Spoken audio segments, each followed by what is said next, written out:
Lui qui remporte.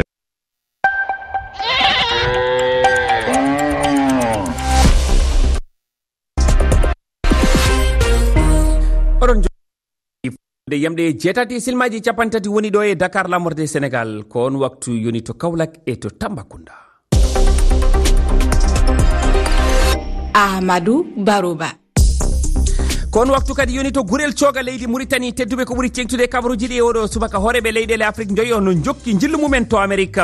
caggal ɓe jiwtidi e Donald Trump alarba faltiɗo ɓe horeɓe Guinée Bissau, Gabon, Mauritanie, Libéria e Sénégal jiidi e cukko kolaɗo kuuɓal halfinaɗo laamu dawlaji dentude Amerique ɗe jewte no wawi wonande Afrique ɓuural e fannu sagale e ɓamtude golle USAID wona konngudi am ko konngudi hertorɗo fagguduma en keɗoma e ley kabaruji ɗi. Sénégal o haali kadi Ousmane Sonko horejo Pastef fedde laamini nde ñiŋi luural e poɗodiral ko tawa e nder nde fedde nde o ardi o haɗani ɗon toɓɓe ɗe o haali kewɗe no tawa hen hakkude makko e hoorejo leydi ndi Bassirou Diomaye Faye sari e leydi Sénégal e alhaali mejjaji ɗi hay société civile keeɓi gueɗal mumen e konngudi Ousmane Sonko ma en keɗomo e ley kabaruji ɗi.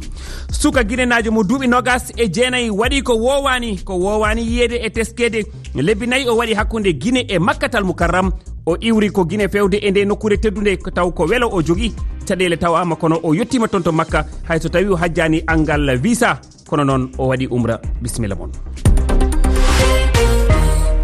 To Washington, Donald Trump horejo dawlaji dentuɗi Amérique noddi yewtere ardiɓe leyɗele joyi e nder Afrique e wi hertoriɗo faggudu Mamadou Ly ngal kawtal mabɓe ina fotti wonande Afrique fartange ƴewdude e wonde peeje wono ɓeydugol jobdele sagale walla taxuji dartingol golle USAID fedde mawde wallore leyɗele basɗe dole e nder Afrique e wi makko ɗe toɓɓe kewɗe no kaani yewtede gam hisnude dunde Afrique nde keɗoɗen Mamadou Ly hertoriɗo faggudu e fandu haala Boliba. ɗum fof ina foti haalede e ngal ɗo dental taw ko watte ko taw bonnanta africain ji ɗi par ce que wopanama no yiɗiri ni fewata e men ko heddi ko woni pays ji noddaɗe ɗon ɗi fof kamɓe fof eɓe jogui goto fof no jogui ko wawi wadde transaction e Amérique heddi noon ko goto fof daña fulla mum e fayida mum hollira ko yiɗi e ko yiɗa ko woni Sénégal wasa dañde visa ji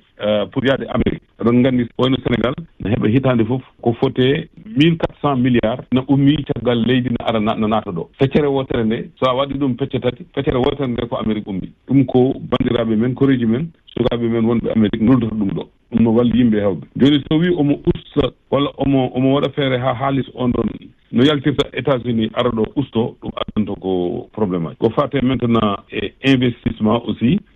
américain ɗi ne jiiɗi arde ɗo pour wadde ɗo gueɗe kewɗe koɓe ndemanno toon leydi mabɓe tampi joni eɗen jogui leyɗe eɗen jogui ndiyam e maayo men eɗen jogui ndiyam e nder leydi men eɓe cohli ɗum pour remde ɗo kadi pour nawde wuuro mabɓe tawde wuuro mabɓe joni won ndema mo ganduɗa jaɓaka toon eɓe gara ɗo eɓe ndema ɗum